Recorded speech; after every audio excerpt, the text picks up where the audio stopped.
Labdien! Šodien nedaudz sīkāk pievērsīsimies mīkstajām ortozēm rumpja un kakla daļai. Tās var pielietot muguras struktūras stabilizācijai un slodzes mazināšanai pie dažādām traumām un saslimšanām, kā piemēram osteoporozes, spondilozes, disku protrūzijas, vēdera trūču un stomu gadījumā. Muguras stabilizācijai visbiežāk ortozes būs izgatavotas no izturīgas un elastīgas gumijas ar aizmuguras daļā iestrādātiem stiprinājumiem, kas piešķir ortozē balsta funkciju. Mīkstās ortozes var izgatavot dažādām rumpja daļām – jostas krustu, krūškurvja jostas krustu vai tikai krūškurvja daļai.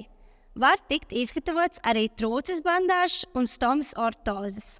Arī kakla daļai var izgatavot mīksto ortozi pēc individuāliem mēriem, lai stabilizētu un atbalstītu kakla osteohondrozes, galvas reiboņu vai sāpju gadījumā.